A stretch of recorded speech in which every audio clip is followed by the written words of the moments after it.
ಅವಳು ರಿಷಿಕಾ ಅಂತ ಬರ್ತಾಳ ಒಳ್ಳೆನೆ ಬಾಯ್ ಬಾಯ್ ಬಡ್ಕೊಂಡು. ಸೊ ಅವಳು ರಿಷಿಕಂಗ್ ಕೊಡಬೇಕಾಗಿದ್ದಂತ ಟಕ್ಕರ್ ಯಾವ್ದು ಇವನು? ಏಯ್ ನಿಂತ್ಕೋ ಇಲ್ಲಿ ಅಂತ ಅಂದ್ರೆ ನಿಂತ್ಕೋಬೇಕಾಗಿತ್ತ ಅವಳು. ಯಾಕೆಂದ್ರೆ ಮಂಡ್ಯ ದುಲಿ ಕಣ್ರಿ ಅವನು, ಹೊಡಿಬೇಕಾಗಿಲ್ರಿ. ನೋಡಿ, ದಡ್ಡನ್ಗೆ ದೊಣ್ಣೆ ಪೆಟ್ಟಾದ್ರೆ ಬುದ್ಧಿವಂತನಿಗೆ ಮಾತಿನ ಪೆಟ್ಟು. ರಿಷಬ್ ಇದೇನ್ರಿ ಯಾವಾಗ್ಲಿಂದ ಹಿಂಗ್ ನೋಡ್ತಾ ಇದ್ರಿ? ಮುರಳಿ, ಬಿಗ್ ಬಾಸ್ ಕಾರ್ಯಕ್ರಮ ರಾತ್ರಿ ನೋಡಿರ್ಲಿಲ್ಲ? ಅಯ್ಯ, Bigg Boss Bigg Boss Bigg Boss ಏನ್ Bigg Boss? Kannada Bigg Boss ಏನ್ ಇಡೀ ಜಗತ್ತು ನಮ್ ಕರ್ನಾಟಕದಾದ್ಯಂತ ಹೆಣ್ಮಕ್ಳು ಗಂಡು ಮಕ್ಳು ಎಲ್ರು ನೋಡ್ತಾರೆ. ನೀವು ಅಲ್ಲ, ನಾವು ನೋಡ್ತಾ ಇದೀವಿ ಬಿಡಿ, ಅದ್ರದಲ್ಲ. ಹಂಗಂತ ಡ್ಯೂಟಿ ಟೈಮ್ ನಲ್ಲಿ ಏನೋ ಕಂಟೆಂಟ್ ಮಾಡೋಣ ಅಂತ ಕುತ್ಕೊಂಡ್ರೆ ಮೊಬೈಲ್ ಹಿಡ್ಕೊಂಡು ಬಿಗ್ ಬಾಸ್ ನೋಡ್ತೀನಿ ಅಂತಿರಲ್ರಿ. ಅಂದ್ರೆ ಈ ಸಾರಿ ಬಿಗ್ ಬಾಸ್ ಅಲ್ಲಿ ಒಂದ್ ಟ್ರೆಂಡಿಂಗ್ ಏನು ಅಂದ್ರೆ ಮುರಳಿ, ಒಂದು ಹಳ್ಳಿಯಿಂದ ಹೋಗಿರುವಂತ ಗ್ರಾಮೀಣ ಪ್ರತಿಭೆ ಅಂದ್ರೆ ಗಿಲ್ಲಿ ನಟ. ಆ ಗಿಲ್ಲಿ ನಟ ಇರೋದಕ್ಕೆ ಎಲ್ಲರೂ ಕೂಡ ನೋಡ್ತಾ ಇದ್ರೆ, ಅದಕ್ಕೋಸ್ಕರ ಅಲ್ಲ, ಅದು 100ಗೆ 200% ಸತ್ಯ. ಯಾಕೆ ಅಂದ್ರೆ ಅಷ್ಟು ಪ್ರಾಮಾಣಿಕವಾಗಿ ಆಡ್ತಾ ಇದ್ದಾನೆ, ನೋಡ್ತಾ ಇದಾರೆ. ಹಂಗಂತ ಅನ್ಬಿಟ್ಟು ಕೆಲ್ಸ ಕಾರ್ಯ ಬಿಟ್ಟು ನೋಡಿ ಅಂತ ಅನ್ಬಿಟ್ಟು ಗಿಲ್ಲಿನೂ ಹೇಳಿಲ್ಲ, ಗಿಲ್ಲಿ ಫ್ಯಾಮಿಲಿನೂ ಹೇಳಿಲ್ಲ, ಬಿಗ್ ಬಾಸ್ ನವರು ಹೇಳಿಲ್ಲ, ಯಾರು ಹೇಳಿಲ್ಲ. ಕೆಲ್ಸದ ಪಾಡಿ ಕೆಲ್ಸ ಮಾಡೋಣ ಫಸ್ಟ್. ಈಗ ಓಕೆ, ಈಗೇನು ಬಿಗ್ ಬಾಸ್ ಕಂಟೆಂಟ್ ಮಾಡೋಣ ಅಂತನಾ? ಎಸ್, ಹೇಳಿ, ಏನು ಬಿಗ್ ಬಾಸ್ ಕಂಟೆಂಟ್ ಏನ್ ಮಾಡ್ಬೇಕು ಇವತ್ತಂಗಾದ್ರೆ? ಬಿಗ್ ಬಾಸ್ ಅಲ್ಲಿ ಅಂದ್ರೆ ಈ ಸೀಸನ್ ಅಲ್ಲಿ ನಂಬರ್ 1 ಕಂಟೆಸ್ಟೆಂಟ್ ಪಕ್ಕ ಆಟ ಆಡ್ತಾ ಇರೋನು ಅಂತಂದ್ರೆ ಗಿಲ್ಲಿ. ಖಂಡಿತ ಹೌದು. ಎಲ್ರು ಕೂಡ ಕರ್ನಾಟಕದಾದ್ಯಂತ ಯಾರೇ ಕೇಳಿದ್ರು, ಯಾರು ಹೇಳಿದ್ರು ಕೂಡ ಗಿಲ್ಲಿ ಗೆಲ್ಬೇಕು ಅಂತಾರೆ. ನಮ್ಮ ಇಚ್ಛೆನೂ ಅದೇ ಕೂಡ. ಅಲ್ಲ, ಖಂಡಿತವಾಗಿ ನಮ್ಮ ಇಚ್ಛೆನೂ ಅದೇನೆ. ಆದ್ರೆ ಏನ್ ಗೊತ್ತಾ, ನಾನು ಎಲ್ರಿಗೂ ಕೇಳೋದು, ನೋಡ್ರಪ್ಪ, ಎಲ್ರು ಬಡ ಫ್ಯಾಮಿಲಿಯಿಂದನೇ ಹೋಗಿರ್ತಾರೆ. ಈಗ ಮಾದೇವ್ ಅವರು ಬಡವರೇ, ನಾವು ಬಡವರೇನೆ, ಅರ್ಥ ಆಯ್ತಾ? ಮಾದೇವ್ ಸರ್ ಏನೋ ವೈಟ್ ಅಂಡ್ ವೈಟ್ ಹಾಕೋಬಹುದು, ನಾನೊಂದ್ ಸ್ವಲ್ಪ ಡಲ್ ಹಾಕೋಬಹುದು. ಅಷ್ಟನ್ನು ಬಿಟ್ರೆ ಇಬ್ರು ಬಡವ್ರೆ. ಏನ್ ಮಾದೇವ್ ಸರ್ ಬಿಳಿ ಬಟ್ಟೆ ಹಾಕಂತಾರೆ, ಅವ್ರಿಗೇನ್ ಸಪೋರ್ಟ್ ಮಾಡ್ತೀರಾ? ಅವ್ರು ಯಾವಾಗ್ಲೂ ವೈಟ್ ಅಂಡ್ ವೈಟ್ ಅಲ್ಲಿ ಇರ್ತಾರೆ, ನಮಗ್ ಸಪೋರ್ಟ್ ಮಾಡ್ರಿ, ನಾವ್ ಬಡವ್ರ ಮಕ್ಳು ಅಲ್ಲ. ಎಲ್ಲಾರು ಬಡವ್ರ ಮಕ್ಳೇ. ಅಲ್ಲಿ ಶ್ರೀಮಂತರ ಮಕ್ಳು ಅಂತಂದ್ರೆ ಅವ್ರ ಅಶ್ವಿನಿ, ಅವ್ರೆಲ್ಲ ಜಾನ್ವಿ ಪಾನ್ವಿ ಅಪಾರ್ಟ್ಮೆಂಟ್ ಅಲ್ಲಿ ಇರೋರು ಶ್ರೀಮಂತರ ಮಕ್ಳು. ಅಲ್ಲ, ಆಲ್ಮೋಸ್ಟ್ ಅಲ್ಲಿ ಒಂದ್ 2-3 ಜನ ಬಿಟ್ರೆ ಮುಗಿಯವ್ರೆ, ಎಲ್ರು ಕೂಡ ಅನುಕೂಲವಾಗಿರೋರೆ. ಅಲ್ಲ, ಎಲ್ರು ಅನುಕೂಲವಾಗಿರೋರು ಅಂತ ನಿಮ್ಗೆ ಹೆಂಗ್ರಿ ಗೊತ್ತು? ಈಗ ನಿಮ್ಗೆ ಆತರ ತಗೊಳೋದಕ್ ಹೋದ್ರೆ ಧ್ರುವಂತು ಅವನು 8 ಸೀರಿಯಲ್ ಮಾಡೋನೆ. 8 ಸೀರಿಯಲ್ ಮಾಡಿದ್ರು ಅವನೇನ್ ಸ್ವಂತ ಮನೇಲಿ ಇದಾನ? ಸರಿ, ಈಗ ಧ್ರುವಂತ ತಗೊಂಡ, ನಾವೇನ್ ಧ್ರುವಂತ್ ವಿರುದ್ಧ ಅಲ್ಲ. ಧ್ರುವಂತ್ಗೂ ನಮ್ ಗಿಲ್ಲಿಗೂ ತಕೊಂಡ್ರೆ, ನೀವು ಕರ್ನಾಟಕದಲ್ಲಿ 100 ಜನ ಕೇಳಿದ್ರೆ 90 ಜನ ಹೇಳುದು ಗಿಲ್ಲಿನೇ ಸರಿ, ಗಿಲ್ಲಿನೇ. ಹೌದು ಸ್ವಾಮಿ, ನಾನ್ ಹೇಳೋದು ಅದನ್ನೇನೆ, ಗಿಲ್ಲಿನೇ ಚೆನ್ನಾಗ್ ಆಡ್ತಾ ಇದ್ದಾನೆ ಅಂತ. ನಾನು ಹೇಳೋದು ಏನಪ್ಪಾ ಅಂತಂದ್ರೆ, ಗಿಲ್ಲಿ ಬಗ್ಗೆ ನಂದು ನೆಗೆಟಿವ್ ಇಲ್ಲ ಇಲ್ಲಿ. ಆದ್ರೆ ಗಿಲ್ಲಿ ಇನ್ನೂನು ಗಿಲ್ಲಿಲಿ ಈ ಗಿಲ್ಲಿ ದಾಂಡ್ ಗೊತ್ತಲ್ವಾ? ಗಿಲ್ಲಿ ಅಂತ ಇಕ್ಕಿರೋ ಉದ್ದೇಶನೇ ಗಿಲ್ಲಿ ದಾಂಡ್ ಅಂದ್ರೆ ಅವ್ನು ಇರೋದೇನೆ. ಅವ್ರ ಫ್ರೆಂಡ್ ಯಾವಾಗ್ಲೂ ಹೇಳಿದ್ ನಾನು ಕೇಳಿದ್ದೆ. ಏನಂತ? ಅವ್ರ ಫ್ರೆಂಡ್ ಹೇಳಿದ್ರು, ಅವನು ನೋಡೋದಕ್ ಸೇಮ್ ಒಳ್ಳೆ ಗಿಲ್ಲಿ ದಾಂಡ್ ಆಡ್ತಿಲ್ಲ, ಗಿಲ್ಲಿ ತರ ಇದ್ದ ಅವನು ಅಂತ ಅನ್ಬಿಟ್ಟು. ಸೊ ಆ ಗಿಲ್ಲಿ ಒಂದು ಸರಿ ಹೊಡೆದಂಗ್ ಬಿಟ್ರೆ ಫಳ ಫಳ ಫಳ ಫಳ ಫಳ ಫಳ ಫಳ ಫಳ ಫಳ ಅಂತ ಇದೋದಂಗ್ ಹೋಗುತ್ತೆ, ರಾಕೆಟ್ ಹೋದಂಗೆ. ಹಂಗೆ ಗಿಲ್ಲಿ ಬರೀ ಕಾಮಿಡಿ ಅಂದ್ರೆ ಕಾಮಿಡಿಯಿಂದಾನೇ ಫೇಮಸ್ ಆಗಿದ್ದಾನೆ. ಓಕೆ, ಅವ್ನ್ ಕಾಮಿಡಿ ಮಾಡ್ತಾ ಇರೋದ್ ಸರಿ, ಎಲ್ಲಾನು ಸೂಪರ್, ಅದ್ರ ಬಗ್ಗೆ ಮಾತಾಡಂಗೆ ಇಲ್ಲ. ಆದ್ರೆ ಗಿಲ್ಲಿಗೆ ಇನ್ನೂ ಎಕ್ಸ್ಟ್ರಾ ಟ್ಯಾಲೆಂಟ್ಸ್ ತುಂಬಾ ಇದಾವ್ರಿ. ಅದ್ ಯಾವ್ದೋ ಒಂದ್ ದೊಡ್ಡವ ಸಾಂಗ್ ಆಡ್ದ ಅವನು, ಗೊತ್ತಲ್ವಾ? ಅದು ನೀವು ನಂಬಲ್ಲ, ನಾವ್ ಹೊರಗಡೆ ಪಬ್ಲಿಕ್ ರಿವ್ಯೂಗ್ ಹೋದ್ರು ಬರೀ ಅದೇ ಸಾಂಗು. ಫಸ್ಟ್ ಅಣ್ಣ ಗಿಲ್ಲಿ ದೊಡವ ದೋಸೆ ಕೊಡು, ಅವರೇ ಕೊಡು, ನಮ್ಮ ಪರಾಜ ಕೊತ್ಮುರಿ ಬೀಜ ಸಾರ್ಗಾಕೋ ಸೊಪ್ಪು, ನೀವು ಮಾಡಿ ತಪ್ಪು. ಹಂಗೆ ಸ್ಪಾಟ್ ನಲ್ಲಿ ಅಷ್ಟು ಟ್ಯಾಲೆಂಟ್ ಇದೆ ಅಂದ್ರೆ ಅವನ್ಗೆ. ಯಾವ್ದೋ ಒಂದು ಖಾಲಿ ಪಲಾವ್ಗಳನ್ನೆಲ್ಲ ಅವ್ರನ್ನ ಮಾತಾಡ್ಕೊಂಡ್ ಕುತ್ಕೊಂಬೋದು, ಆಯಮ್ಮನ್ ಬಗ್ಗೆ ಇವನ್ ಬಗ್ಗೆ ಅವನ್ ಬಗ್ಗೆ ಅನ್ಕೊಂಡ್ ಕುತ್ಕೊಳ್ಳೋದ್ರಿಂದನ ಗಿಲ್ಲಿಗೆ ಅಂದ್ರೆ ಅವನ್ ಟ್ಯಾಲೆಂಟ್ ಎಲ್ಲೋ ಒಂದ್ ಕಡೆ ಕೂಗ್ತಾ ಇದೆ. ಬಿಗ್ ಬಾಸ್ ಅನ್ನೋದು ಅವನಲ್ಲಿರೋ ಅಂತದ್ ಒಳಗಡೆ ಇರೋದ್ನ ಎತ್ತಿ ತೋರಿಸ್ಬೇಕು. ಗಿಲ್ಲಿಗ ಆ ಒಂದು ಎಲ್ಲ ಐತ್ರಿ, ಆ ಒಂದ್ ಕೆಪಾಸಿಟಿನೂ ಐತೆ, ಕೆಪಬಿಲಿಟಿನೂ ಐತೆ. ಗಿಲ್ಲಿ ಅಂತಂದ್ರೆ ನನ್ನ ಮಗಂದ್ ಅವನ್ಗೆ ಎಲ್ಲಾ ಟ್ಯಾಲೆಂಟ್ಗಳು ಇದ್ದು ಬರೀ ಕಾಮಿಡಿಗೊಂದಕ್ಕೆ ಸೀಮಿತವಾಗಿದ್ದಾನಲ್ಲ. ಮಲ್ಲುನ ಮೀರಿಸ್ಬೋದ್ರಿ. ಅವ್ನ್ ಸ್ಪಾಟ್ ನಲ್ಲಿ ಆತರ ಸಾಂಗ್ಸ್ ಗಳನ್ನ ಆಡ್ತಾನೆ ಅಂದ್ರೆ, ಮಲ್ಲು ಈಗ ಆಡಿರೋ ಸಾಂಗ್ಸ್ ಗಳನ್ನೇ ಆಡ್ತಾನ ಅವ್ನ್ ಬಿಟ್ರೆ ಒಳಗಡೆಗೆ ಈ ಎಕ್ಸ್ಟ್ರಾ ಏನ್ ಅವನೇನ್ ಹೊಸದಾಗ ಏನ್ ಮಾಡ್ತಾ ಇಲ್ಲ, ಗೊತ್ತಾಯ್ತಾ? ಗಿಲ್ಲಿ ಹಂಗಲ್ಲ. ಗಿಲ್ಲಿ ಆತರನ ಅವನು ಏನಂತಾರೆ, ಎಲ್ಲೋ ಆಡ್ ಬಿಟ್ಟಿರೋದ್ನ ಅವ್ನು ಆಡ್ತಾ ಇಲ್ಲ. ಆನ್ ಸ್ಪಾಟ್ ಗುರು, ನಾನು ಇಲ್ಲಿ ತಗೋ, ನಿನ್ಗೇನ್ ಕೊಡ್ಬೇಕಾ ಆ ಸಿಚುವೇಶನ್ ತಕ್ಕಂತೆ ಬಿಡ್ತಾನೆ. ಸೊ ಆಡೋ ಅಂತ ಟ್ಯಾಲೆಂಟ್ ಇದೆ, ಆಡ್ಲಿ. ಮತ್ತೆ ಅವನ್ಗ ಒಂದು ಏನಂತಾರೆ ಸ್ಟ್ರೆಂತ್ ಇಲ್ವಾ? ಅವನು ಈಗ ಅಲ್ಲಿರೋರೆಲ್ಲ ನಮ್ಮನ್ನೆ ಅವಳು ರಿಷಿಕಾ ಅಂತ ಬರ್ತಾಳು ಒಳ್ಳೆನೆ ಬಾಯ್ ಬಾಯ್ ಬಡ್ಕೊಂಡು. ಸೊ ಅವಳು ರಿಷಿಕಂಗ್ ಕೊಡಬೇಕಾಗಿದ್ದಂತ ಟಕ್ಕರ್ ಯಾವ್ದು ಇವನು? ಏಯ್ ನಿಂತ್ಕೋ ಇಲ್ಲಿ ಅಂತಂದ್ರೆ ನಿಂತ್ಕೋಬೇಕಾಗಿತ್ತ ಅವಳು. ಯಾಕೆಂದ್ರೆ ಮಂಡ್ಯ ದುಲಿ ಕಣ್ರಿ ಅವನು, ಮಂಡ್ಯ ದುಲಿ ಆಗಿದ್ದವನು. ಅಂದ್ರೆ ಏನ್ ರಿಯಾಕ್ಟ್ ಮಾಡ್ದಾರಿ ಅವನು, ಏನ್ ರಿಯಾಕ್ಟ್ ಮಾಡ್ದ ಹಂಗಂತ ನೋಡಿ. ಅಪಾರ್ಥ ಮಾಡ್ಕೋಬೇಡಿ, ಮಹಿಳಾ ಆಯೋಗದವ್ರಾಗ್ಲಿ ಅಥವಾ ಕೆಲವರು ಇರ್ತಾರೆ ಇವರು ಈ ನನ್ ಮಕ್ಳು ಏನಾದ್ರು ಕೆಡ್ದಾಗ ಮಾತಾಡಿದ್ರೆ ಸಾಕು ಅಲ್ಲೊಂದ್ ಕಮೆಂಟ್ ಮಾಡೋಣ ಅನ್ನೋಂತ ಕೆಲವು ಕಿಡಿಗೇಡಿಗಳು ಇರ್ತಾರೆ. ಅಪಾರ್ಥ ಮಾಡ್ಕೋಬೇಡಿ, ಹೆಣ್ಮಕ್ಳನ್ನ ಹೊಡಿಬೇಕಾಗಿತ್ತು ಇಲ್ಲಿ, ಅದಲ್ಲ ಹೊಡಿಬೇಕಂತಾನೆ ಏನಿಲ್ಲ. ಮಾತಿದೆ ಗೊತ್ತಾ, ಒಂದ್ ಗತ್ತಿದೆ ಗೊತ್ತಾ, ಆ ಗತ್ನಲ್ಲಿ ಗಿಲ್ಲಿ ಏಯ್ ನಿಂತ್ಕೋ ಇಲ್ಲಿ ಸಾಕು ಅಂತ ಅಂದ್ಬಿಟ್ಟಿದ್ರೆ ಸೈಲೆಂಟ್ ಆಗೋಗ್ಬಿಟ್ಟಿರೋಳ ಅಮ್ಮ. ಏಯ್ ಏಯ್ ಏಯ್ ಅಂತ ಅವನಿಗೆ ಗಿಲ್ಲಿ.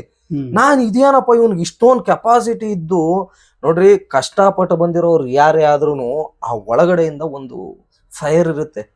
ಆ ಫೈರ್ ಅವನು ಹಾಕ್ಬಿಟ್ಟಿದ್ರೆ ಸಾಕಾಗಿತ್ತು. ಮತ್ತೆ ರಿಷಿಕಾ ಅನ್ನೋ ಒಂದು ಪದ ಗಿಲ್ಲಿ ವಿಚಾರದಲ್ಲಿ ಅನ್ನಕ್ಕೂ ಎದ್ರಕೊಂಡ್ಬಿಡೋಳು ಅವಳು. ಅಲ್ಲ ನೀವ್ ಹೇಳುದು ಸರಿ, ತುಂಬಾ ಕಷ್ಟಪಟ್ಟು ಮೇಲ್ ಬಂದ ರೋಸ ವ್ಯಕ್ತಪಡಿಸ್ಬೇಕು ಅಂತ. ಆದ್ರೆ ಅದ್ರಲ್ಲೂ ಕೂಡ ವಿಶೇಷವಾಗಿ ತುಂಬಾ ಕಷ್ಟನೇ ಒದ್ದು ತಿಂದು ಬಂದಿರ್ತಾರಲ್ಲ ಅವ್ರಿಗೆ ಇಂಥವು ಏನೇನು ಅಲ್ಲ, ಅರ್ಚಾಟ ಚೀರಾಟ ಇವೆಲ್ಲ 4 ದಿನ ಅಂತ ಗೊತ್ತಿರುತ್ತೆ. ಅದಕ್ಕೋಸ್ಕರ ಆತ ಬಾಳ್ಬೇಕು ಅಂದ್ರೆ ತಾಳ್ಬೇಕು ಅನ್ನೋ ಗುಣ ಇರೋದಕ್ಕೋಸ್ಕರ ನೋಡಿ ನೋಡಿ ನೋಡಿ ನೋಡಿ ನಾ ಈಗ ಬಾಳ್ಬೇಕು ಅಂತ ಅಂದ್ಬಿಟ್ಟು ಅಮ್ಮ ಡೈರೆಕ್ಟ್ ಆಗಿ ಹೊಡೆದ್ಬಿಟ್ಲಲ್ಲ, ಜೋರಾಗೆ ಹೊಡೆದ್ಲು ಚಟ್ ಅಂತ್ರಿ. ಅಲ್ಲ ಅದಕ್ಕೆ ಈ ಬಿಗ್ ಬಾಸ್ ಬಂದಾಗ ಸುದೀಪ್ ಅವ್ರು ಬಂದಾಗ ಏನ್ ಆಕ್ಷನ್ ತಗೋಬೇಕು ಅಲ್ಲ. ಈಗ ನೋಡಿ ಗಿಲ್ಲಿ ನೋಡಿ ಸುದೀಪ್ ಅಣ್ಣ ಯಾವಾಗ ಆಕ್ಷನ್ಸ್ ತಗೊಂತಾರೆ ಅಂತಂದ್ರೆ, ಈಗ ಗಿಲ್ಲಿಲ್ಲೂ ಕೂಡ ಅದೇ ರಿಯಾಕ್ಷನ್ಸ್ ಇದ್ದು, ಅವಳು ಸರಿ ಇಲ್ಲ, ಅವಳಿಗೆ ಏನಾದ್ರು ಒಂದ್ ಇದನ್ ಮಾಡ್ತೀನಿ ಅದನ್ ಮಾಡ್ತೀನಿ ಅಂದ್ಕೊಂಡು ಅವ್ನ್ ಇದನ್ ಮಾಡಿದ್ರೆ ಸರಿ ಹೋಗಿರೋದು. ಅವಳು ಬಂದು ಮುಖಕ್ಕೆ ಆ ಕರಿದು ಮಸಿ ಬೆಳಿತಾರಲ್ಲ ಹಿಂಗಂತವಳ್ರಿ. ಅವಳ ಮನೆ ಅಜಾರ ಅಂದ್ಕೊಂಡ್ಬಿಟ್ಟವಳ, ಹಾಲ್ ಅಂದ್ಕೊಂಡ್ಬಿಟ್ಟಿದ್ದಾಳ. ಹಿಂಗ್ ಹಿಡ್ಕೊಂಡ್ ಹಿಂಗೆ ನೆಲ ತೊಳ್ದಂಗ್ ತೊಳಿತಾವಳು ಗಿಲ್ಲಿ ಮಕ್ಕ ನಮ್ಮನ್ನೆ. ಅಲ್ಲ ಈಗ ನೀವ್ ಅವ್ನು ಹಿಂಗೊಂದ್ಸರಿ ಅಂದಿದ ತಕ್ಷಣ ಹಿಂಗ್ ಅಂದ್ಬಿಟ್ಲ ಅವಳು. ಇವ್ ಹಿಂಗೆ ನಿಂತವ್ ನಿಂಗೆ. ಅಲ್ಲ ಅವ್ರೆಲ್ಲ ತುಂಬಾ ಬೇಜಾರಾಯ್ತು. ಇಲ್ಲಿ ಅಷ್ಟೊಂದ್ ಬೇಜಾರ್ ಮಾಡ್ಕೊ ಬರ್ತು, ಒಂದ್ ಪ್ರೋಗ್ರಾಮ್ ತರ ನೋಡ್ಬೇಕು, ಅಷ್ಟೊಂದ್ ಅಪ್ಡೇಟ್ ಆಗ್ಬಾರ್ತು. ಅವ್ರಿಬ್ರು ಅಂಡರ್ಸ್ಟ್ಯಾಂಡಿಂಗ್. ಗಿಲ್ಲಿ ಆಕೆ ಹೊಡೆದ ತಕ್ಷಣನೇ ತಿರುಗಿ ಹೊಡೆದಿದ್ರೆ ಹೊಡಿಬೇಕಾಗಿಲ್ರಿ. ನೋಡಿ ದಡ್ಡನ್ಗೆ ದೊಣ್ಣೆ ಪೆಟ್ಟಾದ್ರೆ ಬುದ್ಧಿವಂತನ್ ಮಾತಿನ ಪೆಟ್ಟು. ರಿಷಾ ದಡ್ಡಿ ಅಲ್ಲ ಅವಳು, ಅರ್ಥ ಆಯ್ತಾ? ರಿಷನ್ಗೆ ಮಾತಿನ ಪೆಟ್ಟಿನಲ್ಲಿ ಕೊಟ್ಟಿದ್ರೆ ಮತ್ತೆ ಅವಳ ಹತ್ರಕ್ ಬರ್ತಾ ಇರ್ಲಿಲ್ಲ ಅವಳು. ಮತ್ತೆ ಇನ್ನೊಂದೇನಪ್ಪಾ ಅಂತಂದ್ರೆ ನಿನ್ನೆ ನೋಡಿ ರಿಷನ್ದು ಮನಸ್ಥಿತಿ ನೋಡ್ರಿ, ಎಂತ ಕೀಳು ಮನಸ್ಥಿತಿ ಅಂತ ಅಂದ್ಬಿಟ್ಟು ನೋಡಿ ನೀವು. ಅಂದ್ರೆ ನಾನೊಬ್ಳು ಬದುಕ್ಬೇಕು, ಹೌದಪ್ಪ ನೀನೊಬ್ಬ ಬದುಕ್ಬೇಕು ಅಂತ ಇನ್ನಿದ್ದವ್ರನ್ನ ಇಬ್ರು ಹಾಳು ಮಾಡ್ತಾ ಇದೆಯಲ್ಲ ನೀನು. ಅಲ್ಲ ಅದು ಸ್ಪಂದನ ಈಗ ಅದು ಆಟ ಇದ್ದಾಗ ಆಕೆ ಅವಳ ಒಂದು ಆಟ ಏನಿದೆ ಆಕೆ ಆಡ್ತಿದ್ದಾರೆ ಅಲ್ರಿ. ಆ ತರ ಆಟ ಆಡಿದ್ದು ಧನುದ್ ನೋಡಿದ್ರ ನೀವು? ಅವನು ಅವ್ರ ಮನೆಯಿಂದ ಬಂದಿರೋಂತ ಪೇಪರ್ನ ಅವನು ತ್ಯಾಗ ಮಾಡ್ಬಿಟ್ಟು ಧ್ರುವಂತಿ ಕೊಡ್ತಾನೆ. ಅದು ಆಟ. ಮತ್ತೆ ಪರಸ್ಪರವಾಗಿ ಆಟ ಅಂತಂದ್ರೆ ನೀವು ನಿಮ್ ಮೇಲೆ ನಾನು ವಿರೋಧವಾಗಿ ನಿಂತ್ಕೊಂಡು ಡಿಶುಮ್ ಮಾಡೋದು ಅಥವಾ ನಿಮ್ಮನ್ನ ಯಾವಾಗ್ಲೂ ಆರ್ಗ್ಯೂ ಮಾಡೋದು, ನಿಮ್ಮ ಏನೇ ಒಂದ್ ಮಾತುಗಳಿಗಾದ್ರೂ ಅಲ್ಲ ಅದನ್ನೇ ಕೇಳಿ ಇಲ್ಲಿ, ನಿಮ್ ಏನೇ ಒಂದ್ ಮಾತುಗಳಿಗಾದ್ರೂ ನಾನು ವಿರೋಧಿಸೋದೇ ಆಟ ಅಲ್ಲ. ಅರ್ಥ ಆಗ್ತಾ ಇದೆಯಾ? ಏನೇ ಇದ್ರೂ ಕೂಡ ಕೆಲವು ಸಮಯದಲ್ಲಿ ನಾವು ತಗ್ಗುವಂತ ಜಾಗದಲ್ಲಿ ತಗ್ಗಬೇಕು, ಬಗ್ಗುವಂತ ಜಾಗದಲ್ಲಿ ಬಗ್ಬೇಕು, ಎದ್ ನಿಂತ್ಕೊಂಡು ಕೊಡುವಂತ ಜಾಗದಲ್ಲಿ ಕೊಡಬೇಕು. ಅದನ್ನ ಧನು ಬಹಳ ಅದ್ಭುತವಾಗಿ ಮಾಡ್ದ. ಮತ್ತೆ ನಿನ್ ಚಂದ್ರಪ್ರಭನ್ ನೋಡ್ರಿ, ಚಂದ್ರಪ್ರಭಾ ಅಂತ ತಗೊಳೋದಕ್ ಹೋದಾಗ ಚಂದ್ರಪ್ರಭಾ ಕೆಳಗಡೆ ಪಾಪ ಅವನ್ಗೆ ಅಂದ್ರೆ ನನ್ನ ಹೆಂಡತಿ ಮಾಡೋಳು ಬರ್ದವಳು, ನಮ್ಮ ಅಕ್ಕ ಬರ್ದವಳು, ನಮ್ಮ ಅವ್ವ ಬರ್ದವಳು ಅನ್ನೋ ಒಂದು ಗೊಂದಲದಲ್ಲಿದ್ದ. ನನ್ಗೂ ಆಸೆ, ನಮ್ಮ ಅಮ್ಮ ಏನಾದ್ರು ಬರ್ದಿದೆ, ಫಸ್ಟ್ ಟೈಮ್ ಬರ್ದಿದ್ದಾಳೆ ಲೆಟ್ರು ಅನ್ನೋದೊಂದು ಖುಷಿ ಇರುತ್ತೆ ಅಂತಾನ. ಆದ್ರೂನು ಮಲ್ಲೋ ಮಾಳು ನಿಪ್ನಾಳ್ ಅವ್ರು ಕೊಡ್ತಾನೆ. ಅಲ್ಲ ಅದು ಆಟ ಅಂದ್ರೆ ಇದು ಒಂದು ನೆನಪಾಯ್ತು ನೀವು ಹೇಳಿದಾಗ. ಚಂದ್ರಪ್ರಭಾ ಅಂತಂದ್ರೆ ಗಿಲ್ಲಿಗಿಂತನೂ ಕೂಡ ಒಂದು ಟ್ಯಾಲೆಂಟೆಡ್ ಆಗಿ ಮೊದಲು ಗುರುಸ್ಕೊಂಡು ವೇದಿಕೆಗೆ ಬಂದವರು. ಆದ್ರೆ ಇಲ್ಲಿ ಅವರು ಸಮಾಧಾನವಾಗಿದ್ದಾರೆ, ತಾಳ್ಮೆಯಿಂದ ವ್ಯಕ್ತಪಡಿಸ್ತಿದ್ದಾರೆ. ಆದ್ರೆ ಅಲ್ಲಿ ಒಂದ್ ಸಂದರ್ಭ ನಾವ್ ಏನ್ ನೋಡಿದ್ವಿ ಅಂತಂದ್ರೆ ಅವ್ರ ತಾಯಿನ ನೆನಪು ಮಾಡ್ಕೊಂಡ್ರು. ಯಾಕೆಂದ್ರೆ ಈತ ತುಂಬಾ ಕಷ್ಟಪಟ್ಟು ಬಂದಿರುವಂತವ್ನು. ಯಾರು? ಚಂದ್ರಪ್ರಭಾ ಅವರು ತುಂಬಾ ಕಷ್ಟಪಟ್ಟು ತುಂಬಾ ಎಲ್ಲಾ ತರದ ಕೆಲಸಗಳನ್ನ ಮಾಡಿ ಬಂದಿರುವಂತ ವ್ಯಕ್ತಿ. ಒಂದೇನಂದ್ರೆ ಅವ್ರದೊಂದು ಊರಿದೆ ದೊಡ್ಡಗೌಡ, ಆ ಊರಲ್ಲಿ ಒಂದ್ ಮನೆ ಕಟ್ಸಿದ್ದಾರೆ ತಾಯಿಗೋಸ್ಕರ. ಒಂದ್ ನಿಮಿಷ, ಆ ತಾಯಿಗೋಸ್ಕರ ಮನೆ ಕಟ್ಸಿದ್ದಾರೆ. ಅಂದ್ರೆ ಏನಂದ್ರೆ ಈ ಕಲಾವಿದರಾದಾಗ ಒಬ್ಬರು ಒಂದ್ ದಿಕ್ಕಲ್ಲಿ ಇದ್ದಂಗ ಆಗ್ಬೇಕಾಗತ್ತೆ. ಹಂಗಾಗಿ ಅವರು ಒಂದ್ ಹಾಡಾಡಿದ್ರು, ಎತ್ತ ತಾಯಿ ಎಂಬ ಪದವು ಅದು ಎಷ್ಟು ಅದ್ಭುತವಾದ್ದು ಅಂತಂದ್ರೆ, ಎತ್ತ ತಾಯಿ ಎಂಬ ಪದವು ಎಷ್ಟು ದೊಡ್ಡದು, ಆ ತಾಯಿಯ ಹೃದಯವು ಅಷ್ಟೇ ದೊಡ್ಡದು, ಬೀಳದಂತೆ ಬಾಡದಂತೆ ನೋಡುವ ತಾಯಿ, ಮಗುವಿಗಾಗಿ ಪ್ರಾಣವನ್ನು ಕೊಡುವಳು ತಾಯಿ. ಎತ್ತ ತಾಯಿ ಎಂಬ ಪದವು ಎಷ್ಟು ದೊಡ್ಡದು, ಆ ತಾಯಿಯ ಹೃದಯವು ಅಷ್ಟೇ ದೊಡ್ಡದು. ಈ ಹಾಡನ್ನ ಅವ್ರು ಇನ್ನೂ ಜಾಸ್ತಿ ಆಡಿದ್ರು. ಈ ಹಾಡನ್ನ ಯಾರ ಹತ್ರ ಆಡಿದ್ರು ಅಂದ್ರೆ, ಸೂಕ್ತವಾದ ಹತ್ರ ವ್ಯಕ್ತಿ ಹತ್ರ ಆಡಿದ್ರು. ಯಾರು ಅಂತಂದ್ರೆ, ಚಿಕ್ಕ ಹುಡುಗಿ ರಕ್ಷಿತಾ ಇದೆಯಲ್ಲ, ರಕ್ಷಿತಾ ಹತ್ರ ಆಡ್ಕೊಂಡು ನುಡಿಸ್ಕೊಂಡು ಪೂರ್ತಿ ಹಾಡಾಡಿದ್ರು.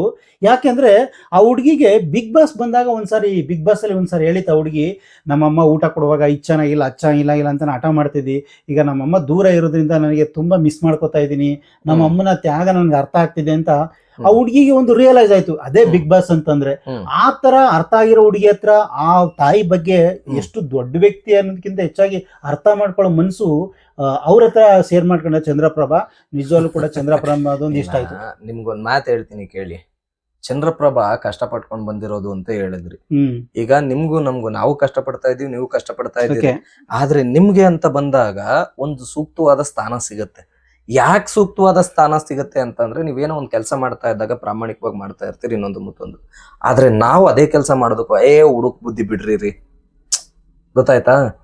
ಹುಡುಕ್ ಬುದ್ಧಿ ಅವನೇನ್ರಿ ಮಾಡ್ತಾನೆ, ಅವನ್ ಏನ್ ದಬ್ಬಾಕ್ತಾನ್ರಿ, ಅವನೇನ್ ಮಾಡ್ತಾನ್ರಿ, ಇವನೇನ್ ಮಾಡ್ತಾನೆ. ಗಿಲ್ಲಿ ಈ ತರ ಏನಂತಾರೆ, ಆ ಅನುಭವಗಳನ್ನ ಪಡ್ಕೊಂಡ್ ಬಂದಿರೋನಂದ್ರೆ ಬ್ಯಾಡ್ ಎಕ್ಸ್ಪೀರಿಯನ್ಸ್ ಓವರ್ ಆಗಿ. ಅವಂದೇನ್ ಬಿಡ್ರಿ, ಅವ್ನು ಇಲ್ಲೇ ಎಲ್ಲಾದ್ರೂ ಮೆಟ್ಟೋಲ್ಕಂಡೆ ಜೀವನ ಮಾಡ್ತಾನ್ರಿ, ಇವನೇನ್ ಮಾಡ್ತಾನೆ ಬಿಡ್ರಿ, ಅವಂದೇನೈತ್ ಬಿಡ್ರಿ ಬಿಸಾಕ್ರಿ ಅನ್ನೋ ಮಟ್ಟದ ಅವಮಾನಗಳಿದೆ ಗೊತ್ತಾ. ಆ ಅವಮಾನ ಪಟ್ಕೊಂಡು ಕೆಲಸ ಮಾಡೋದಿದೆ ಗೊತ್ತಾ, ಅದು ಬಹಳ ಕಷ್ಟಕರ ಕೆಲಸ ಅದು. ಈಗ ಊರ್ನಲ್ಲಿ ಇತ್ಕೊಂಡು ಗಿಲ್ಲಿ ಹೆಂಗ ಅವ್ನ್ ಫೇಮಸ್ ಆದದ್ದು ಪಾಪ, ಮೊಬೈಲ್ ಇಟ್ಕೊಂಡು ಯಾವ್ದೋ ಒಂದ್ ವಿಡಿಯೋ ಮಾಡ್ತಾ ಇದ್ರೆ, ಅಯ್ಯ ಬಡ್ಡೆ ತವಕ್ಕೆ ಮಾನ ಮರ್ಯಾದಿಲ್ಲ ಕಣ್ರಿ. ಈಗ ನಮ್ಮನಾದ್ರೂ ಅದೇನೆ, ಈಗ ನಾವೆಲ್ಲ ಹೋಗಿ ಒಂದ್ ಪಬ್ಲಿಕ್ ರಿವ್ಯೂ ಮಾಡ್ತಾ ಇದೀವಿ ಅಂದ್ರೆ, ಈಗ ನೀವಿದ್ದಾಗ ಸಿಗೋ ಬೆಲೆ ಬೇರೆ, ನಾವೇ ಹೋಗಿದೀವಿ ಅಂತಂದ್ರೆ ನಮ್ಗೆ ಈ ನನ್ ಮಗನ ಬಂದ್ವಪ್ಪ ಮೊಬೈಲ್ ಇಟ್ಕೊಂಡು, ಓಕೆನಾ, ಯಾವ್ದೋ ಒಂದ್ ಕ್ಯಾಮ್ರಾ ಇಟ್ಕೊಂಡು ಬಂದ್ವಪ್ಪ ಒಳ್ಳೆ, ಈ ತರ ಮಾತಾಡೋದು ಬೇರೆ. ಈಗ ನಿಮ್ಗೂನು ಚಂದ್ರಪ್ರಭಂದು ಒಂದಿದಾಗತ್ತೆ, ಗಿಲ್ಲಿದು ನಮ್ದು ಒಂದು ಸ್ಟ್ರಗಲ್ ಆಗತ್ತೆ. ಅಂದ್ರೆ ಪ್ರತಿದಿನ ಅವಮಾನ, ಪ್ರತಿದಿನ ಅಪಮಾನ. ನಾವ್ ಮಾಡಿರೋದೇ ಅದೇ ಕೆಲಸ, ನಾವೇನೋ ಇದ್ರಲ್ಲಿ ಸಾಧಿಸ್ತೀವಿ ಅನ್ನೋದು ನಮಗ್ ಗೊತ್ತಿರುತ್ತೆ. ಆದ್ರೆ ಅಕ್ಕಪಕ್ಕದ ಅವಮಾನ ಅಪಮಾನಗಳ ಮಾತುಗಳಿರುತ್ತೆ ಗೊತ್ತಾ, ಅದನ್ನ ಕೇಳೋದಕ್ಕಾಗಲ್ಲ, ಅದು ನಿಮ್ಗ್ ಬರಲ್ಲ. ಅದು ನೀವು ಚಿಕ್ಕ ವಯಸ್ಸಿನಲ್ಲಿ ಈಗ ಏನಪ್ಪ ಅಂತಂದ್ರೆ, ಮಾದೇವ್ ಆಗ್ಲಿ ಅಥವಾ ಚಂದ್ರಪ್ರಭಾ ಆಗ್ಲಿ, ಚಿಕ್ಕ ವಯಸ್ಸಿನಲ್ಲಿ ಚಂದ್ರಪ್ರಭಂಗೆ ನಾನು ಆಕ್ಟಿಂಗ್ ಮಾಡ್ಬೇಕು, ನಾನು ದೊಡ್ಡ ಇದಾಗ್ಬೇಕು ಇಲ್ಲ. ಮಾದೇವ್ಗೆ ಆಗ್ಲಿ ನಾನೇನೋ ಒಂದು ಯೂಟ್ಯೂಬ್ ನಡೆಸ್ಬೇಕಪ್ಪ, ಅಥವಾ ಯಾವ್ದೋ ಒಂದು ದೊಡ್ಡ ಸಂಸ್ಕೃತಿ ಕಾರ್ಯಕ್ರಮದಲ್ಲಿ ನಾನು ತೊಡಗಿಸ್ಕೋಬೇಕು, ನನ್ನ ಜೀವನದಲ್ಲಿ ಹಾಡು ಹೇಳ್ಬೇಕು, ಇದೆಲ್ಲ ಇಲ್ಲ ನಿಮ್ಗೆ. ಬಟ್ ನಮ್ದೇನಾಗಿದೆ ಅಂದ್ರೆ, ಚಿಕ್ಕ ವಯಸ್ಸಿಂದ ಹಿಂಗೆ ಬಂದಿರೋದ್ರಿಂದನ ಬೆಳಿಗ್ಗೆ ಎದ್ರಿ ಅವಮಾನ ಅಪಮಾನ. ಗಿಲ್ಲಿಗಾದ್ರೂ ಅಷ್ಟೇನೆ, ಗಿಲ್ಲಿನೂ ಚಿಕ್ಕ ವಯಸ್ಸಿಂದ ನಾನು ಆಕ್ಟರ್ ಆಗ್ಬೇಕು, ಹಿಂಗಾಗ್ಬೇಕು ಅಂದ್ಕೊಂಡ್ ಬಂದಂತ ಗಿಲ್ಲಿಗೆ ಹೊಲ ಐತೆ, ತೋಟ ಐತೆ, ಮನೆ ಐತೆ, ಎಲ್ಲ ಐತೆ. ಆದ್ರೂ ಎಲ್ಲ ರೀ ಅವ್ರ ಅಪ್ಪ ಅವಂಗ್ ವಯಸ್ಸಾಗೈತೆ, ಈ ಬಡತದ ಮಾನ ಮರ್ಯಾದೆ ಬೇಡವಾ? ಇಂತ ಕಷ್ಟಗಳನ್ನ ನೋಡ್ಕೊಂಡ್ ಬಂದಾಗ ಇದು ತುಂಬಾ ಕಷ್ಟ. ತರ್ಲೆ ಆಡ್ತಾನೆ ಅಲ್ಲ, ಹೌದು, ಜಾಸ್ತಿ ಮಾತಾಡ್ತಾನೆ ಅಂತ ಬೈದಿ. ಇದು ಗಿಲ್ಲಿ ಈ ಅನುಭವನ ಅನುಭವಿಸ್ಕೊಂಡ್ ಬಂದಿದ್ದಾಗ ಅಲ್ಲಿ ಸಿಗುವಂತ ಒಂದ್ ಇದೇ ಬೇರೆ ಇರುತ್ತೆ. ಚಂದ್ರಪ್ರಭುಂದು ಗಿಲ್ಲಿದು ನೀವ್ ಎಕ್ಸಾಂಪಲ್ ಕೊಟ್ರಲ್ಲ, ಅದಕ್ಕೋಸ್ಕರ ನಾನು ಈ ಒಂದು ವಿಷಯನ ಎಕ್ಸಾಂಪಲ್ ಕೊಡ್ತಾ ಇದ್ದೀನಿ. ಗಿಲ್ಲಿ ಇಷ್ಟೊಂದು ತಾಳ್ಮೆಯಿಂದ ಇರ್ಬೇಕು ಅಂತಂದ್ರೆ, ನಾವು ಗಿಲ್ಲಿ ಊರ್ಗ್ ಹೋಗಿದೀವಿ, ಅವ್ರ ಮನೆ ನೋಡಿದೀವಿ, ಅವ್ರ ತಂದೆ ತಾಯಿ ಮತ್ತೆ ಎಲ್ಲರೂ ಮಾತಾಡ್ಸಿದೀವಿ.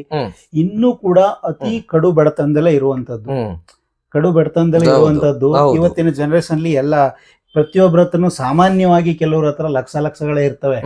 ಆದ್ರೆ ಅವ್ರು ಇನ್ನೂ ಕೂಡ ಕುರಿ ಮೇಯಿಸುವಂತ ಒಂದು ಪದ್ಧತಿ, ಅದ್ರ ಮೇಲೆ ಡಿಪೆಂಡ್ ಆಗಿರುವಂತ ಒಂದು ಜನರು. ಆದ್ರೆ ಅಂತ ಇದರಿಂದ ಬಂದಂತ ವ್ಯಕ್ತಿ ಇವತ್ತು ಆನ್ ಸ್ಪಾಟ್ ಏನವನ್ನ ಕ್ರಿಯೇಟ್ ಮಾಡ್ತಾನೆ, ಒಂದು ಉತ್ತರ ಕೊಡ್ತಾನೆ ಅನ್ನೋದಿದ್ದೆಲ್ಲ, ಆ ಕಲೆಗೆ ಜನ ಇವತ್ತು ಮನ್ಸೋತು ಗಿಲ್ಲಿ ಅಂತಿದ್ದಾರೆ. ಎಸ್, ಅದರಲ್ಲಿ ಬೇರೆ ಡೌಟ್ ಇಲ್ಲ. ನನ್ನ ಪ್ರಕಾರ ಗಿಲ್ಲಿ ಇನ್ನೂ ಓಪನ್ ಆಗ್ಬೇಕು.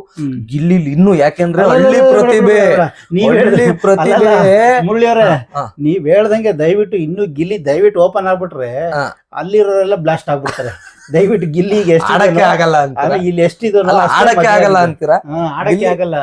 ಯಾಕಂದ್ರೆ ಏನಂತಂದ್ರೆ ತುಂಬಾ ಜಾಸ್ತಿ ಅವರು ಇದ್ ಮಾಡಕ್ ಹೋಯ್ತು ಅಂತಂದಾಗ ಅಲ್ಲಿ ಮ್ಯಾನೇಜ್ ಮಾಡೋರಿಗೆ ಕಂಟ್ರೋಲ್ ಮಾಡಕ್ ಆಗೋದಿಲ್ಲ.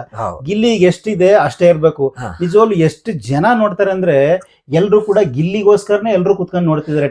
ಖಂಡಿತವಾಗಿ. ಈಗ ನಾವು ಪಬ್ಲಿಕ್ ರಿವ್ಯೂ ಹೋದಾಗ ನಾವು ಹೋಗ್ತಾ ಇದ್ದಾಗ ನೋಡ್ತಾ ಇದೀವಲ್ಲ ನಾವೇನೆ, 100 ಜನನ್ ಕೇಳಿದ್ರೆ 97% ಭಾಗ ಗಿಲ್ಲಿ, 98 ಭಾಗ ಗಿಲ್ಲಿಯನ್ನೇ ಇದನ್ ಮಾಡೋದು. 100 ಜನರಲ್ಲಿ 97-98 ಜನ ಗಿಲ್ಲಿ ಗೆಲ್ಬೇಕ್ರಿ, ಗಿಲ್ಲಿ ಗೆಲ್ಬೇಕು ಅಂತಾನೆ ಹೇಳ್ತಾರೆ. ಇನ್ನೊಂದು 1-2-3 ಮಾತ್ರ ಇಲ್ಲ, ಎಲ್ರು ಚೆನ್ನಾಗ್ ಆಡ್ತಾ ಇದಾರೆ, ಅವರು ಚೆನ್ನಾಗ್ ಆಡ್ತಾ ಇದಾರೆ, ಇವರು ಚೆನ್ನಾಗ್ ಆಡ್ತಾ ಇದಾರೆ, ಅವರು ಹಂಗೆ ಇವ್ರು ಹಂಗೆ ಅಂತ ಹೇಳ್ಬೋದು ವಿನಃ 97-98 ಭಾಗ ಗಿಲ್ಲಿಗೋಸ್ಕರನೇ ಬಿಗ್ ಬಾಸ್ ನೋಡ್ತಾ ಇರೋದು. ಯಾಕಂದ್ರೆ ಅವನ ಅದ್ರ ಬಗ್ಗೆ ಮಾತಾಡ್ತಾನಲ್ಲ, ಪ್ರತಿಯೊಂದು ಉತ್ತರ ಕೊಡ್ತಾನೆ. ಯಾರಾದ್ರೂ ಏನಾದ್ರು ಮಾಡಿದ್ರೆ ಅದಕ್ಕೆ ಕೀಟ್ಲೆ ತರ ಒಂದ್ ರೀತಿ ಮಾತಾಡೋದು, ಪ್ರತಿಯೊಂದಕ್ಕೂ ಏನಾದ್ರೂ ಒಂದು ರೋಮಾಂಚನಕಾರಿ. ನನ್ಗೆ ಒಂದಿವತ್ತು ಕಮೆಂಟ್ ಬಂದಿತ್ತು ನಮ್ ಚಾನಲ್ ನಲ್ಲಿ, ಓಕೆನಾ, ಬಿಗ್ ಬಾಸ್ ನಲ್ಲಿ ಗೆಲ್ಲೋದು ಗಿಲ್ಲಿ, ಗೆಲ್ಲಿಸೋದು ಅಶ್ವಿನಿ ಗೌಡ, ಯಾಕಂದ್ರೆ ಲಂಚದ ಪ್ರಭಾವ ಅಂತ ಒಂದು ಬೋರ್ಡ್ ಇದನ್ನ ಹಾಕ್ಬಿಟ್ಟು ಕಮೆಂಟ್ ಹಾಕ್ಬಿಟ್ಟು ಕೆಳಗಡೆ ಒಂದು ಟ್ಯಾಗ್ ಲೈನ್ ಏನೋ ಬರ್ದಿದ್ದ. ಓಕೆನಾ, ನಾನು ಜಸ್ಟ್ ಲೈಕ್ ಕೊಟ್ಕೊಂತ ಹೋಗ್ತಾ ಇದ್ದೆ, ಇದೇನು ಡಿಫ್ರೆಂಟ್ ಆಗಿ ಬರ್ದಿದ್ದಾನಲ್ಲ ಅಂತ ನೋಡಿದಾಗ ಆತರ ಅನ್ನಿಸ್ತು. ನಿಜವಾಗ್ಲೂ ಈ ತರ ಆಗತ್ತಾ ಬಿಗ್ ಬಾಸ್ ನಲ್ಲಿ ಅಂತ? ಇಲ್ಲ ಆ ತರ ಆಗದಾದ್ರೆ ಅಲ್ಲಿ ಎಲ್ಲವೂ ಪಾರದರ್ಶಕವಾಗಿ ಇರ್ತದೆ. ಅಂದ್ರೆ ಈ ದೂರದ ಬೆಟ್ಟ ನುಣ್ಣಿಗೆ ಅನ್ನೋಂಗೆ ಯಾರೋ ನೋಡಿದವ್ರು ಏನೋ ಹಾಕ್ಬಿಟ್ರೆ, ಈಗ ಬಿಗ್ ಬಾಸ್ ನಡೆಸ್ತಾ ಇರೋರು ಅವ್ರು ಇಲ್ಲಿ ಅವರು ಎಲ್ಲಿ ಅವರು ಎಲ್ಲ ದುಡ್ಡು ತಂದು ಹಾಕ್ತಾರೆ, ಒಂದಷ್ಟು ಚೆನ್ನಾಗಿ ಮನೋರಂಜನೆ ಕೊಡ್ತಿದ್ದಾರೆ ಹಂಗಂದ್ಬಿಟ್ಟು ಹಂಗಾದ್ರೆ ಎಲ್ಲವನ್ನೂ ಪ್ಲಾನ್ ಮುಖಾಂತರನೇ ಮಾಡ್ಬಿಡ್ಬೋದು. ನೀವು ನೋಡೋದಾದ್ರೆ ಕೆಲವ್ರು ಹೇಳ್ತಾರೆ ಇದು ಸ್ಕ್ರಿಪ್ಟೆಡ್ ಹಂಗೆ ಅಂತ. ಕೆಲವು ಸ್ಕ್ರಿಪ್ಟೆಡ್ ಆಗೋದಾದ್ರೆ ಅಲ್ಲಿ ಭಾವನೆಗಳಿದೆಯಲ್ಲ, ಅದು ನಂಗೆ ಹೇಳಕ್ಕಾಗಲ್ಲ, ವ್ಯಕ್ತಪಡಿಸಕ್ಕಾಗಲ್ಲ. ಹಂಗೆ ಈಗ ಅಶ್ವಿನಿ ಅವ್ರನ್ನು ಮತ್ತೆ ಯಾರು ಗಿಲ್ಲಿ ಅವ್ರನ್ನು ಕೂಡ ಈ ತರ ಓಲೈಕೆ ಮಾಡಿ ಹಿಂಗ್ ಮಾಡೋದು ಸರಿಯಲ್ಲ. ಅದೊಂದು ಆಟ ಅವ್ರು ಆಡ್ತಿದ್ದಾರೆ, ಅವ್ರು ಬೈತಾರೆ, ಇವ್ರು ಬೈತಾರೆ. ನಾನೀಗ ಓಕೆ, ನಿಮ್ ಪ್ರಕಾರ ಹಂಗಾದ್ರೆ ಅಶ್ವಿನಿ ಗೌಡ ಏನು ಮಾಡ್ತಾ ಇಲ್ಲ ಅಲ್ಲಿ ಒಳಗಡೆಗೆ? ಅಲ್ಲ, ಅವ್ರ ಆಟ ಅವ್ರು ಆಡ್ತಿದ್ದಾರೆ. ಏನ್ ಅವ್ರ ಆಟ ಅವ್ರು ಆಡ್ಬೇಕು? ನಿಮ್ ಪ್ರಕಾರ ಏನು ಹಂಗಂದ್ರೆ? ಅಲ್ಲಿ ಈಗ ಪ್ರತಿಯೊಬ್ರು ಕೂಡ ಅಲ್ಲಿ ಪ್ರತಿಯೊಬ್ಬ ಕಂಟೆಸ್ಟೆಂಟ್ ಕೂಡ ಅಲ್ಲಿ ಹೋಗಿರೋದೇನಕ್ಕೆ ಗೆಲ್ಬೇಕು, ಒಳ್ಳೆ ಆಟ ಆಡ್ಬೇಕು ಅಂತ ಹೋಗಿದ್ದಾರೆ. ಅದಕ್ಕೋಸ್ಕರ ಅವ್ರ ಆಟ ಆಡ್ತಿದ್ರೆ, ಅದಕ್ಕೋಸ್ಕರ ಈಗ ಅವರಿಂದ ಗಿಲ್ಲಿ ಗೆದ್ದು ಬಿಡ್ತಾನೆ ಅಂತಾನು ತಪ್ಪಲ್ಲ. ಗಿಲ್ಲಿ ಟ್ಯಾಲೆಂಟ್ ಅಲ್ಲಿ ಗೆಲ್ತಾನೆ ಅಲ್ರಿ, ನಾನು ಅದನ್ನ ಹೇಳ್ತಾ ಇಲ್ಲ. ಈಗ ಅಶ್ವಿನಿ ಗೌಡ ಅವರು ಆಡ್ತಾ ಇರೋದು ಸರಿನಾ ನಿಮ್ ಪ್ರಕಾರ ಅಂತ? ಅಲ್ಲ, ಅಂದ್ರೆ ಕೆಲವೊಂದೊಂದು ಟೈಮಲ್ಲಿ ಅವರು ಏನಂತಂದ್ರೆ ಕೆಲವೊಂದೊಂದು ಟೈಮಲ್ಲಿ ವ್ಯಕ್ತಪಡಿಸಿದ ರೀತಿಗಳು ಕೆಲವ್ರಿಗೆ ಇಷ್ಟ ಆಗದೆ ಇರ್ಬೋದು. ಆದ್ರೆ ಹೌದ್ರಿ, ಅಲ್ರಿ, ನಾನ್ ಬೇರೆಯವ್ರದ್ ಕೇಳಲಿಲ್ರಿ, ನಿಮ್ಮನ್ ಕೇಳ್ತಾ ಇದ್ದೀನಿ. ಅಶ್ವಿನಿ ಗೌಡ ಆಡ್ತಾ ಇರೋದ್ ಕರೆಕ್ಟ್ ಆಗಿದ್ಯಾ ಆಟ? ಅಲ್ಲ, ಅಂದ್ರೆ ಈಗೇನಂತಂದ್ರೆ ಅವ್ರ ಆಟ ಅವ್ರು ಆಡ್ತಾವ್ರೆ ಅಷ್ಟೇ. ಏನ್ ಅವ್ರ ಆಟ ಅವ್ರು ಆಡ್ತಾವ್ರೆ? ಈಗ ಅವ್ರದ್ದೇನ್ ತಪ್ಪಿದೆ? ಯಾರ್ದು? ಅಶ್ವಿನಿ ಗೌಡ ಅವ್ರು ಮಾಡ್ತಾ ಇರೋದ್ ಸರಿ ಇದೆಯಾ?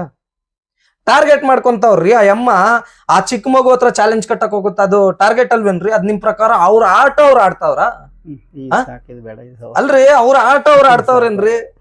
ಈ ಅಶ್ವಿನಿ ಕಂಟೆಂಟ್ ಬೇಡ, ತಲೆ ನೋವು ಸರ್. ನೀ ಈ ರೇಂಜ್ ಹೋಗ್ಬಿಟ್ರ ನಾನು ಆ ರೇಂಜ್ ಹೋಗ್ಬಿಟ್ರ ಅದೆಲ್ಲೋ ತಡಿ, ಸ್ಟಾಪ್ ಮಾಡಿ ಮತ್ತೆ ಇನ್ನೊಂದು ಹೊಸ ತಗೋಣ. ನೀ ಸಿದ್ದಕ್ಕಿದ್ದಂಗಿದ್ದು